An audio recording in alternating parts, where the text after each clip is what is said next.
You spoke about rights and wrongs. First of all, we need to understand that these rights and wrongs are never decided by our intellect.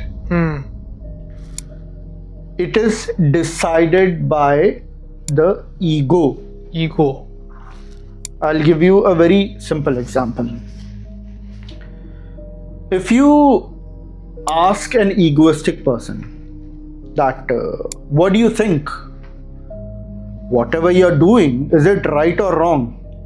An egoistic person will never confess that whatever he is doing is wrong. He will always claim that whatever he is doing is right. Because ego will never let you realize that whatever you are doing is wrong. Okay.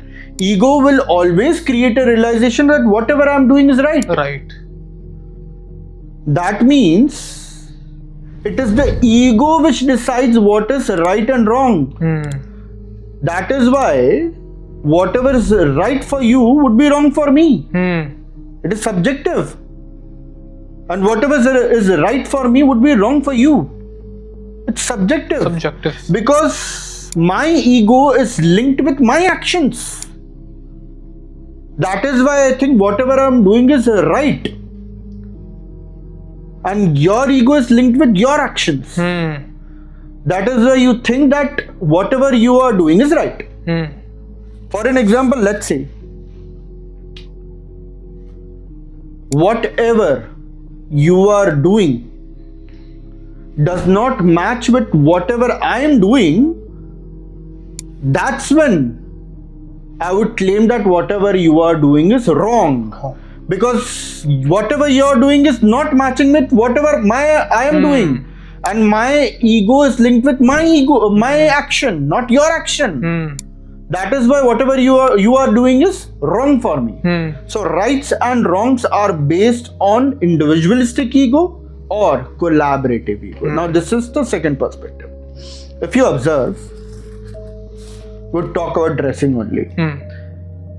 Approximately 40 or 50 years ago, if a woman wore jeans on a street, 50 years ago. 50 years ago. 40, 50 years Wore ago. jeans on the street, okay. If they wore jeans on the street, the whole society would point out fingers towards her at that time. Everybody would say that it is wrong. In fact, almost everybody would question her character. Because these practices were not common at that time. Now in today's era, these practices have become common. Almost everybody is into these practices. That is why everybody's ego is linked with these practices. That is why for everybody these practices are no longer wrong. Because whatever becomes common for the society, whatever becomes common in the society, that is right for the society. Whatever is uncommon in the society, that is wrong for the society. A person who has become enlightened and is thinking out of the box and his actions are uncommon, then for the society his actions would be wrong. Because his actions are not matching with the actions of the society. His actions are not yet common. So this is collaborative ego. Collaborative ego, yes. That is why if you observe specifically in youngsters, if you observe, they will usually argue with their parents that mom, dad, everybody is doing it. And if I do it, then what is wrong? Because everybody is doing it, that is why it is right for him. It isn't wrong.